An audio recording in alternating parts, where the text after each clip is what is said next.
Welcome to another Slimy Guide for the season of Risk and Ruin. Today we're covering bosses, battlefield effects, and card strategies. We'll start off with the bosses. I don't use ninjutsu on these, so I try to keep it just to weapon use, just to give you a sense of how to manage the fight using dodging and just weapons. That way if you end up getting sealed, you know how to work through it in case you can't just blitz through the boss. And then from there, I'll talk a little bit on battlefield effects, and then I'll give some additional card strategies since that's been requested pretty frequently.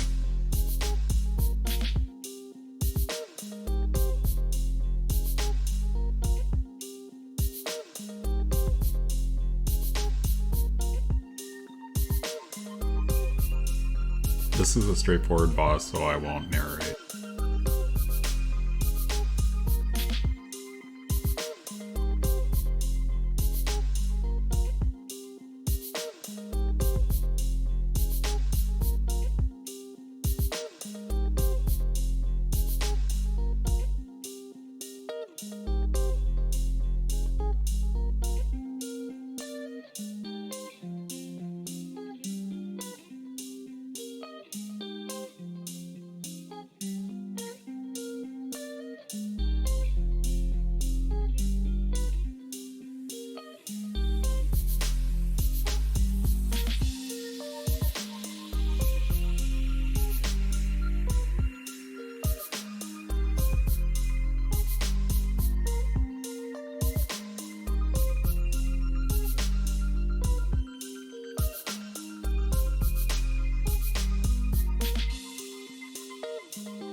The paintbrush attacks here can be cleared with screen wipe attacks.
This is a straightforward boss, so I won't narrate.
This is a straightforward boss, so I won't narrate.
This is a straightforward boss, so I won't narrate.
This is a straightforward boss, so I won't narrate.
This is a straightforward boss, so I won't narrate.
Inutaro is one of those bosses that's a little harder to deal with. He starts off by shooting some projectiles your way and then comes in for a dash attack, and then you'll notice that he does some screen slash attacks as well.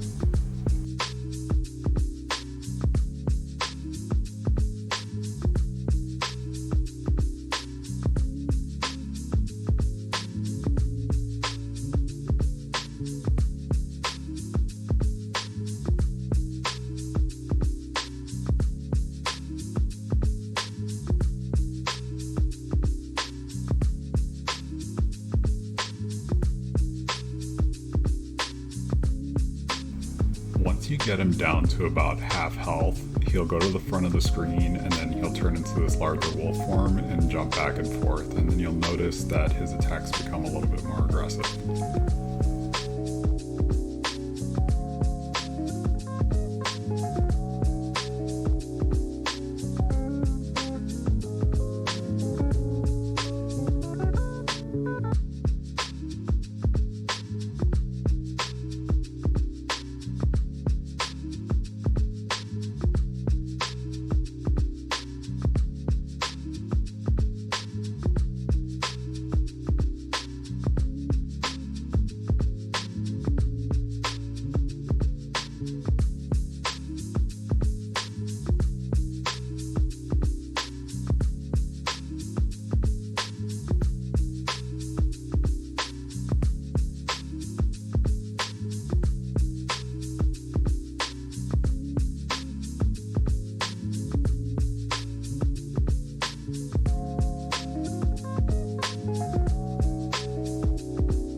This mecha is pretty straightforward and easy at the beginning. He'll always start off with doing these attacks where he's shooting out these little projectiles and staying still. You can use this as an opportunity to build up your ninjutsu if it isn't full.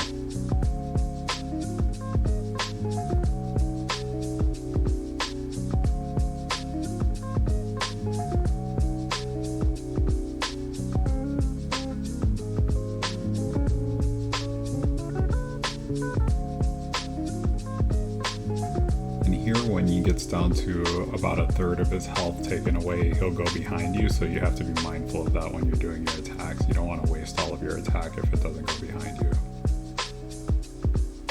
So if you're planning on using your ninjutsu, use it right when he's at times 18 health, or use it after he goes back in front of you, which should happen again when he's back down to another third, so times 6.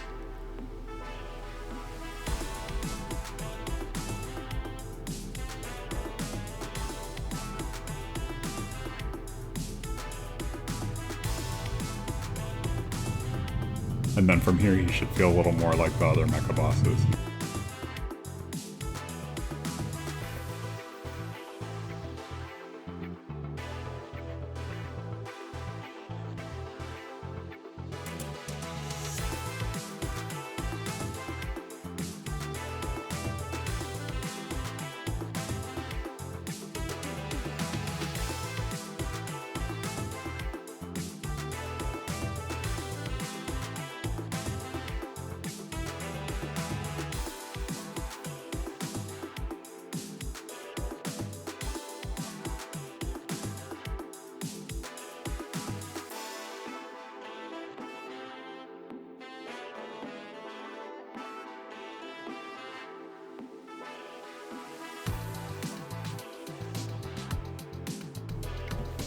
Cylin Rosewood is similar to the Shikigami bosses with a couple of main differences. The first is, instead of shooting orbs at you, he'll shoot leaves, which kind of float around, and their patterns can sometimes be hard to predict. The other thing is he has a club attack, so he'll come within striking distance and swing it down. If you're on or very close to the rope, it'll take you all the way to 0 HP regardless of whether or not you're full. So if you don't have a shield, or if you're not activating a weapon just before he hits you, you will end up either dying or needing to relay. And then the last thing is when you get his health down to half, so after times 9, then you'll see that he starts shooting kind of branches at you from off the sides of the screen, and you'll have to dodge those as well.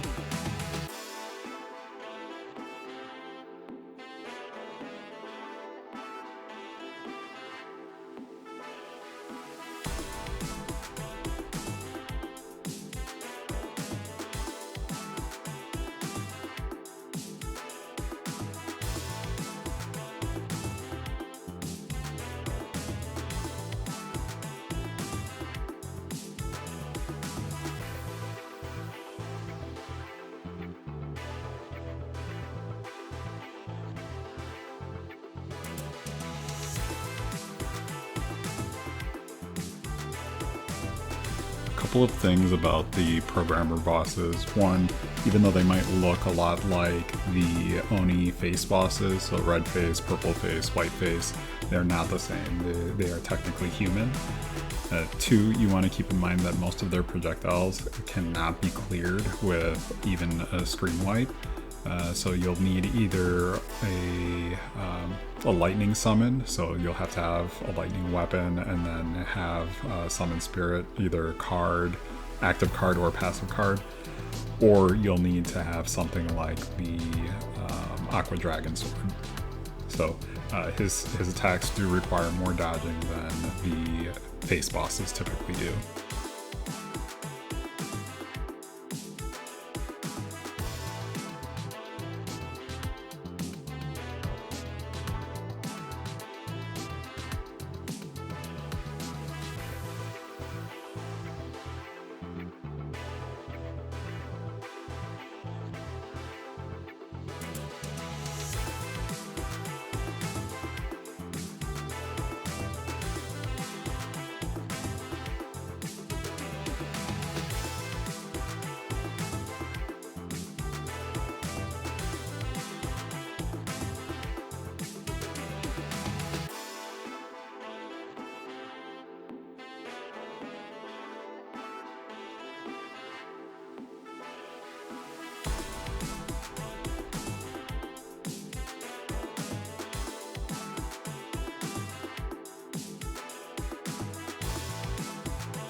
Of the face bosses, white face is definitely the hardest of the 3 that you'll typically encounter, or 4. So green face, red face, purple face, and white face. So you'll need to get to know the patterns. They're not too bad on dangerous, but when you get to nightmare, you'll kind of see what I mean when you're seeing those patterns.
Scarred Bat is the harder pattern of the bat bosses, so it'll have a tendency while it's above half health to shoot projectiles that can often be tricky to dodge, and it'll also go behind you, so some of your attacks, if they're only forward facing, they'll tend to miss. The other thing that happens is once it gets below half health, then it will summon a second bat, and so you'll be getting attacked from 2 different bats shooting both projectiles, with the second bat often going back and forth on the screen.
Shikigami Reaper feels pretty straightforward for the first half of a fight.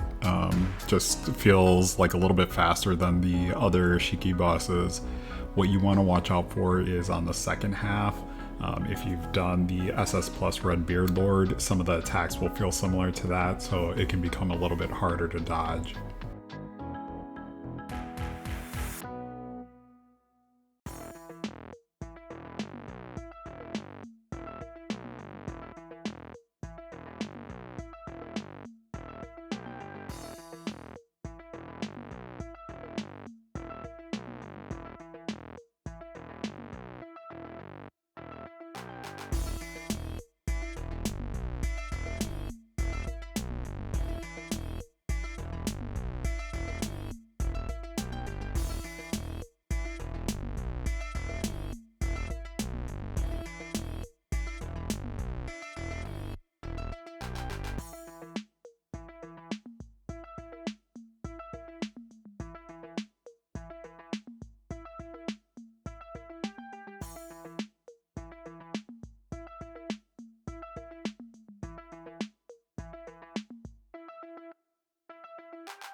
Body of Darkness can be really tricky for a lot of players. During the first half, there's a lot of movements that most players aren't used to, so you'll see some projectiles flying in ways that you might not be accustomed to. There's a little orb that can appear on the rope that you need to make sure that you either go under or you jump over. And then she'll often go on and off screen, so your attacks can miss if you don't time them properly. The other thing to keep in mind is that once she gets below half health, she has a couple of invincibility frames while she transforms. Then in the second half, she has some projectile attacks that will flip the orientation of your buttons, so what normally dives now jumps, and what normally jumps now dives, so you got to be careful with that. And then she'll also have some chains that she shoots from the left and right sides of the screen that you'll need to avoid. So if they hit you as they're going across, you'll take damage. And also when they break, if you're still standing on them and you're not in the air, you'll also take damage. So you have to watch for a little flashing animation that happens so that you know when to jump.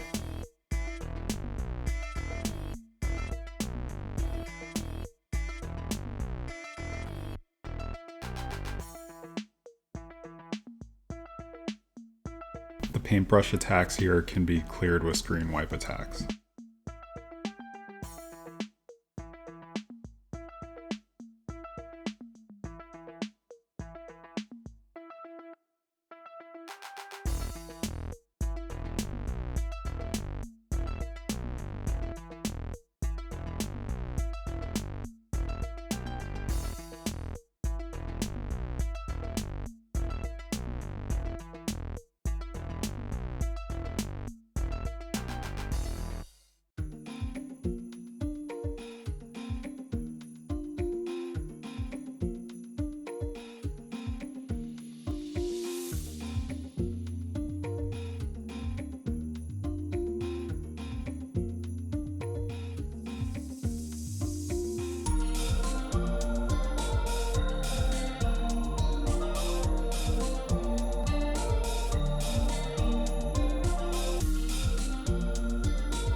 This is a straightforward boss, so I won't narrate.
Green Flame Sword has some tricky attacks that often trip a lot of players up, and this can be where a lot of players end up losing in 3v3 because they don't know how to survive the fight. So take some time to practice this one on your own. It'll help you out in the long run and help with survivability.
This boss seems to give a lot of players trouble in the middle third of the fight, so it has 3 phases. First third usually is relatively easy for players to manage. They usually have their ninjutsu or can build it up pretty quickly at that stage.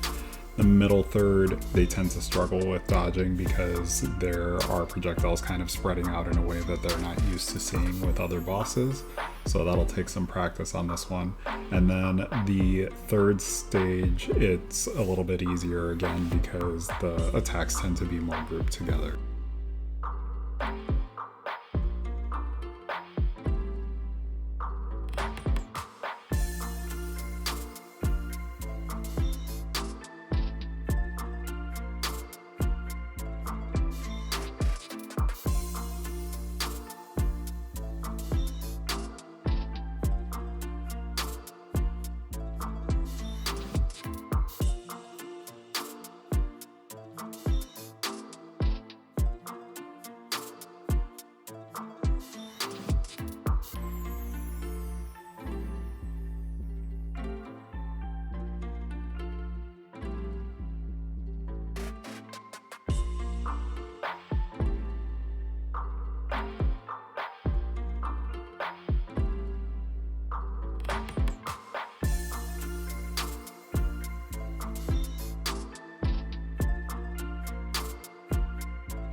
This is a harder version of the programmer boss covered earlier.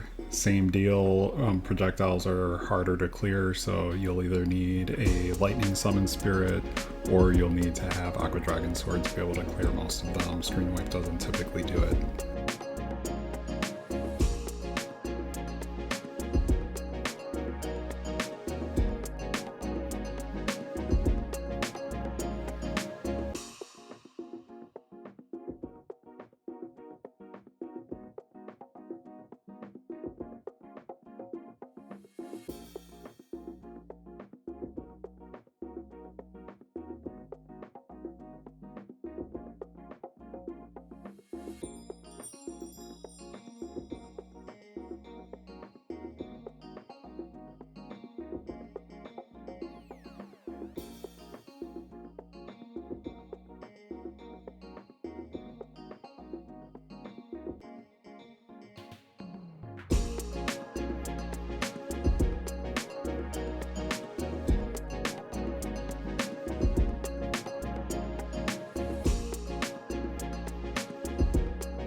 This is a harder version of the white face boss.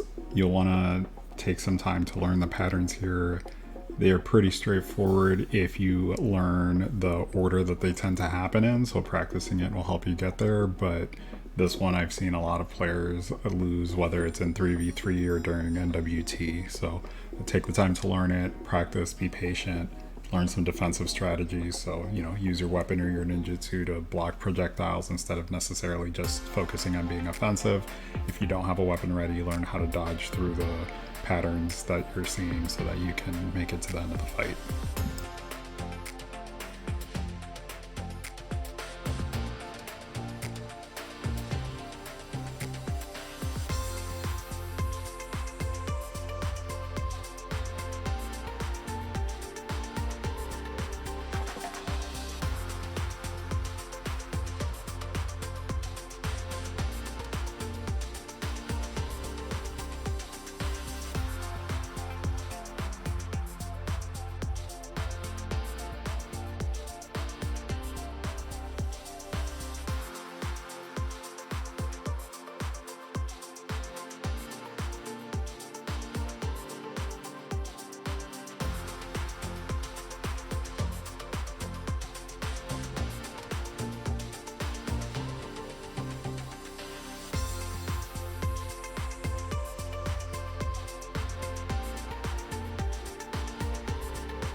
MK5 is similar to MK3 in a couple of ways. One, it's broken into 3 phases, and then 2, it does have a tendency to go behind you. Now the main difference here is that instead of waiting for a specific phase to go behind you, it can be part of the attack pattern. So you'll see in phase 1, before I drop the first third of its health, it does go behind me. I drop it down, it resets back off to the right of the screen. And then for the last third of its health, you'll notice that it has a similar attack pattern to what you saw at the beginning of MK3. So MK3 stays off to the right, shoots those projectiles at you in kind of a static way. This boss, it does it at the end for the last third of its health.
Blood Bat Lord is very similar to Scarred Bat, just does a little bit more damage, so it can feel a little harder to dodge.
Shikigami Mirage is arguably one of the harder Shikigami bosses. The main thing that makes it difficult is the first half feels pretty similar to any of the other Shikigami bosses, but when you get to the second half it has some ice attacks that can't be cleared with normal attacks, so you have to practice dodging the pattern. So when you watch this, take a look at how I work through navigating that.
Recovery Forbidden basically reduces your ninja's inherent health recovery ability to 0, so unless you're using Morven and using his reverse scale, or Midnight Owl Yoru and have her talent so that she gets her HP recovery after she goes above or below 50% health, then you'll need to watch out for damage, and you got to take a little bit more care when this is in effect. You can recover health using cards. There are some relics that you can use so that you can get your HP recovery up a little bit, and then you can also use a card to get some health regeneration back. Irritable is basically a way of saying you hit harder when you attack the boss, and the boss hits you even harder than you hit them. So you'll take a lot more damage, you'll deal a little bit more damage. So your goal will be to try to take out the boss as quickly as possible so that you can move on and not have to worry about dodging as much. Any of the elemental weakness cards just basically mean that if you have that element and you're attacking with it, you deal more damage. So if you have water weakness, then you want to use a water weapon or a water ninja to deal more damage to the bosses, and similar for wind, fire, and lightning. Chaos basically makes it so that the first 2 cards you select might not end up going to you. So my recommendation is to set those to cards that aren't exactly helpful for your opponent. So additional health, bounty, or maybe an elemental strength that doesn't support one of the ninjas that they have in their team. But those are different ways that you can just kind of set up cards to potentially go to them without giving them any real significant benefit.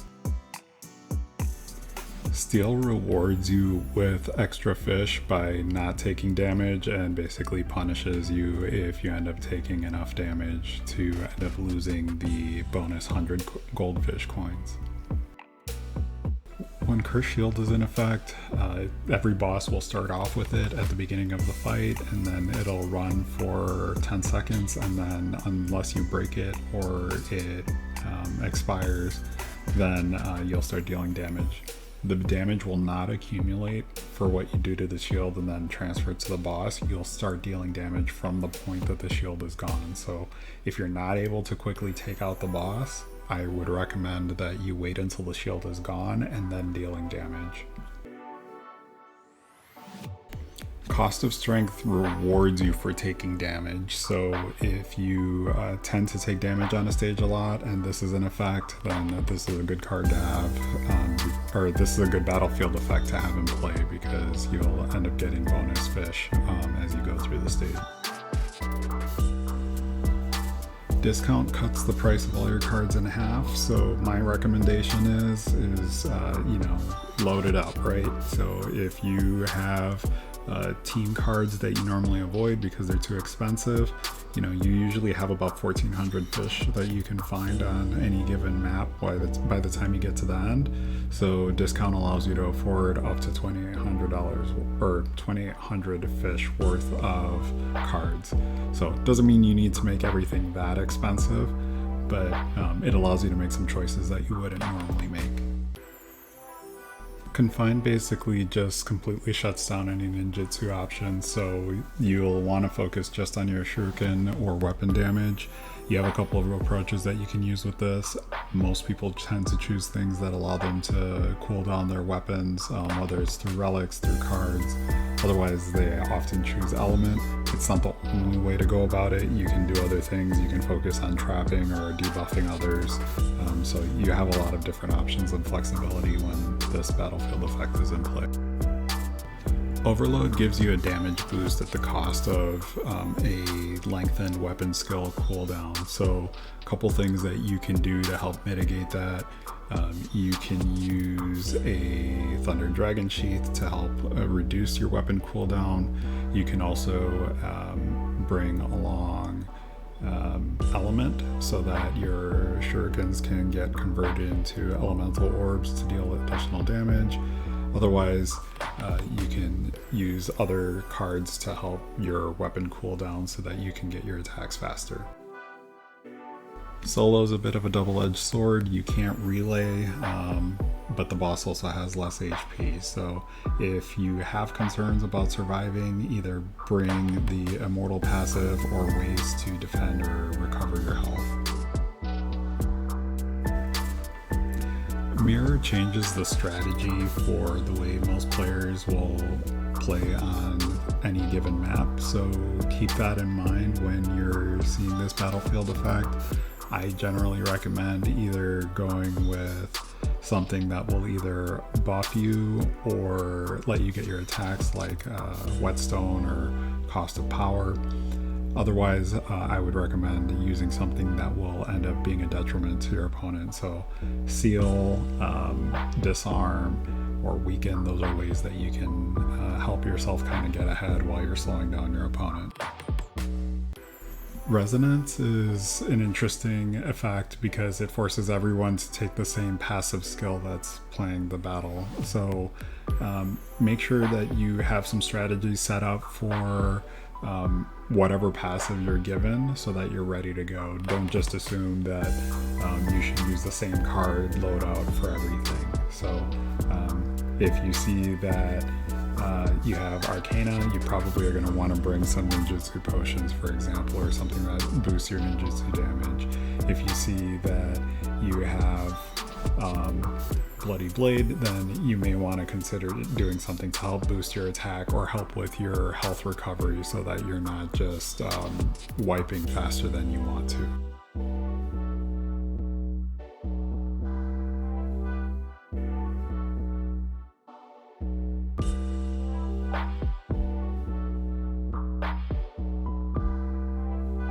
Players tend to fall in one of four categories with their playstyle, so just keep that in mind when I'm going through this. This is just some common cards for each, but this doesn't mean that these are hard and fast rolls. This is just where I tend to see people most effective when they're trying to lean into one of these styles. So you got attackers, you got buffers and supporters, debuffers, and trappers. So attackers, they really focus on dealing damage to bosses.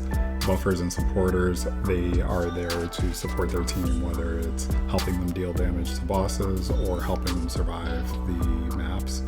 Debuffers are focused on just causing status effects on their opponents, whether it's slowing them down when they're fighting a boss or creating situations that make it harder to navigate maps, such as like blind or gravity. And then trappers are really focused on getting damage dealt to their opponents. So we'll get into some card setups. So for attackers, some passive cards you might see are Bloody Blade, Arcana, or Blade Master. And then some battle cards you might see them bring along are Blood Sacrifice, Last Resort, Cost of Energy, Whetstone, and Rapid Conversion. Again, not an exhaustive list, these are just examples. For buffers and supporters, they tend to will want to lean into United Effort, Meditate, or Card Blessing. And then their battle cards, they'll probably focus on something like Energy Devotion, Substitution Scroll All, Emergency Recovery, Battle Drum, Devotion, or Regeneration All. And again, that all depends on what the battlefield effect is and what they're trying to do during the stage. Debuffers, passives would be like Card Blessing, Meditate, or Blade Master. Blade Master's in there because, you know, they do still need to be able to do damage against bosses. So while they're focused on dealing status effects, they still want to make sure that they can focus. And then, you know, other cards to bring, whether it's all or single use, Seal, Curse Shield, and then Card Forbidden and Weaken. And then for trappers, this is where things can get interesting. So passives, again, you got Card Blessing, Meditate, Ice Core, and then for battle cards you got Lantern Trap, Armor Up, Lava Rain, Duel, Card Forbidden, Shuriken Storm, Deadly Javelin, Bat Trap. And then an interesting one that you can use is Haywire. So Haywire is fun because if they're using their ninjutsu, for example, and they have full health, if you use Haywire on them and you think they're using it, it'll act as though they have no ninjutsu. So it'll try to do a flip. It gives them nothing to their ninjutsu, so it'll go to 0 once it's done, and their HP will go to 0. So if there's damage being dealt after that, it'll wipe them out and they'll have to either relay or they'll lose that round.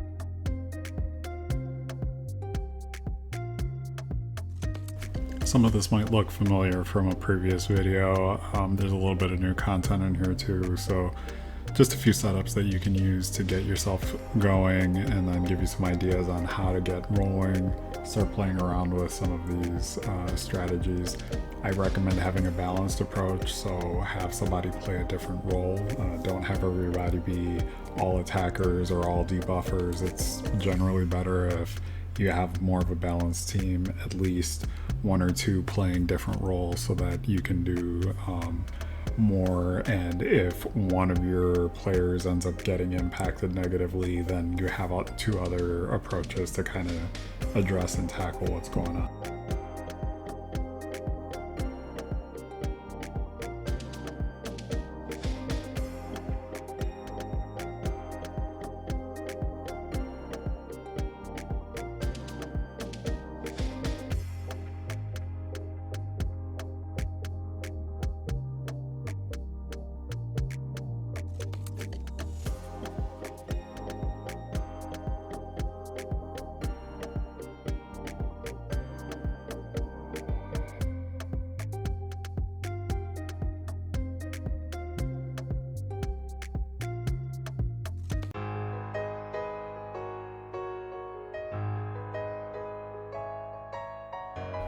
And that is it. That gets us through everything we had for this guide. Give it a like if you liked what you saw. If you want to see more content like it, don't forget to subscribe, and I'll catch you on the flip side.